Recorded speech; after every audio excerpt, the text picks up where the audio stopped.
Vamos resolver a questão 2 do grupo 2 e as questões 1 e 2 do grupo 3.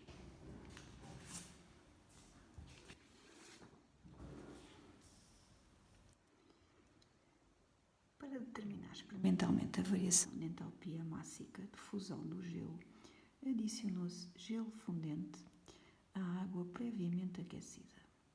2.1.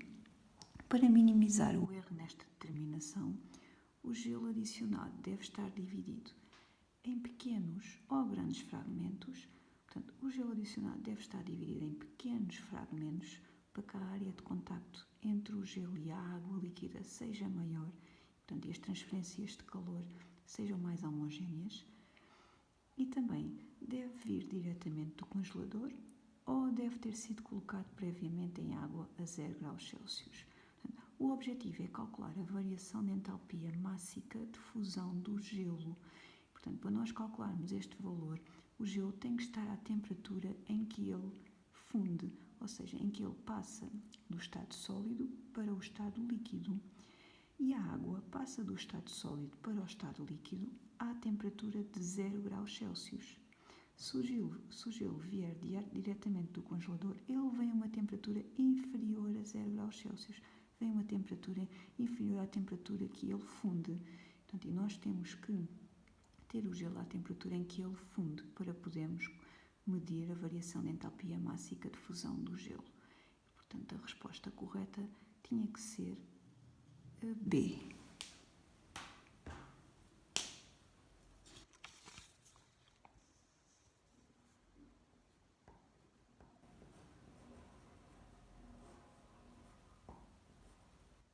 Vamos passar para 2.2.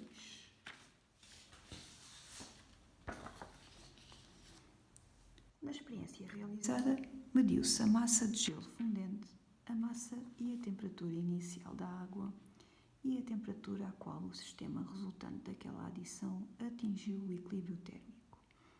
O que é necessário ainda conhecer para calcular a variação de entalpia mássica de fusão do gelo, considerando que o sistema é isolado.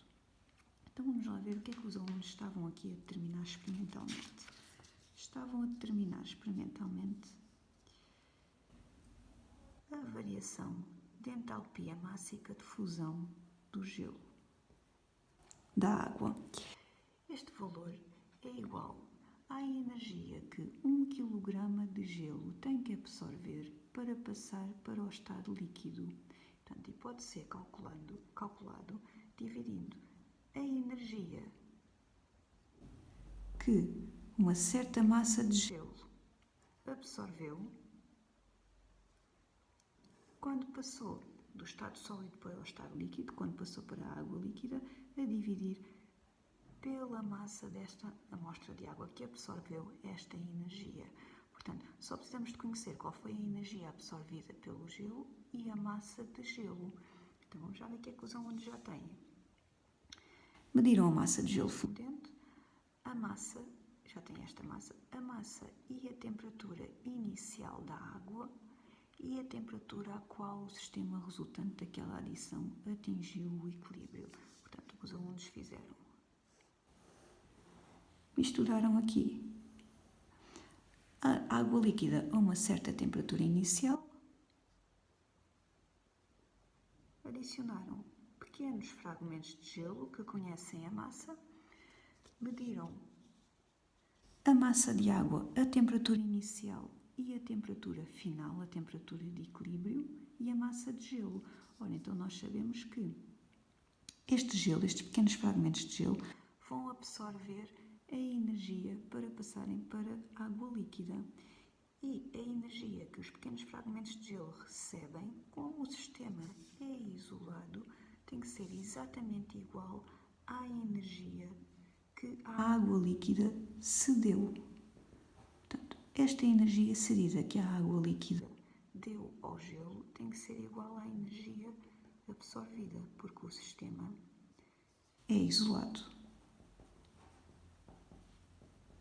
Ora, então, os alunos, esta é a massa de gelo fundente, já conhecem. A energia cedida pela água é dada pela expressão que nós já utilizamos, que é igual à massa de água líquida vezes a capacidade térmica mássica da água líquida, vezes a variação de temperatura. Dizem-nos no enunciado da pergunta que os alunos conhecem a massa de água líquida, conhecem a variação de temperatura, mediram a temperatura inicial e a temperatura final da água, só lhes falta conhecer a capacidade térmica mássica da água líquida para calcularem este valor. E com isto calculam a energia absorvida, já conhecem este valor e, portanto, já conseguem calcular a variação de entalpia de fusão do gelo. A única coisa que os alunos têm que conhecer é então a capacidade térmica mássica da água líquida. Vamos lá ver qual era a opção que dizia isto.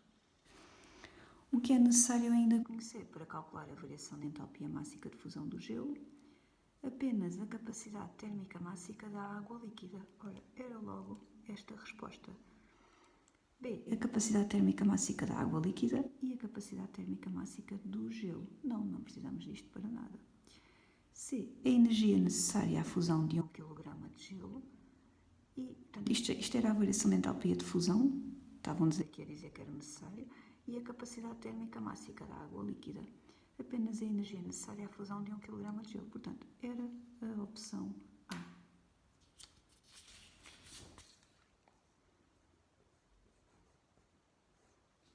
Vamos passar para o grupo 3.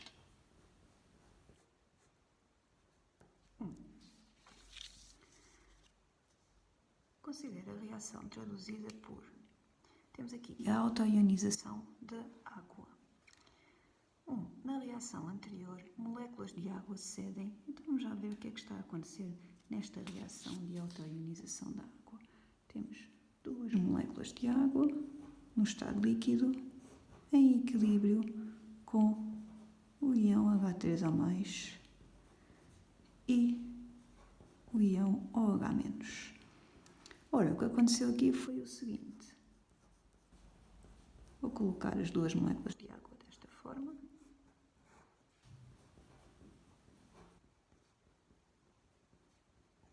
E o que aconteceu nesta reação de autoionização da água foi que uma molécula de água cedeu um próton, portanto um íon H+, que é um próton, à outra molécula de água. A molécula de água que perdeu o seu próton transformou-se em íon OH-, e a molécula de água que recebeu o próton transformou-se em íon H3O+. Isto é uma reação ácido-base. Então, vamos lá ver qual era a opção que estava correta. Na reação anterior, moléculas de água cedem prótons a íons OH-. Não, eletrões a íons OH-. Não cedem a íons nada. Cedem prótons a moléculas de água. Ora, realmente é esta a opção. Cedem eletrões a moléculas de água. Não há aqui transferência nenhuma de eletrões entre os reagentes. Não era uma reação de oxidação-redução, que não é o caso. Portanto, a opção correta tinha que ser a opção B.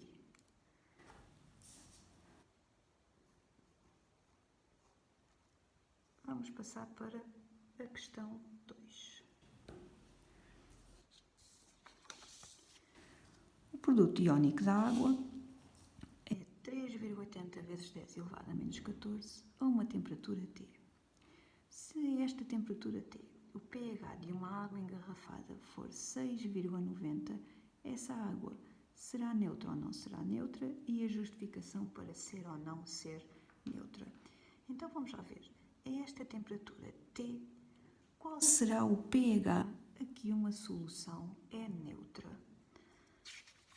Se a temperatura T fosse 25 graus Celsius, nós já sabíamos que esse pH era igual a 7.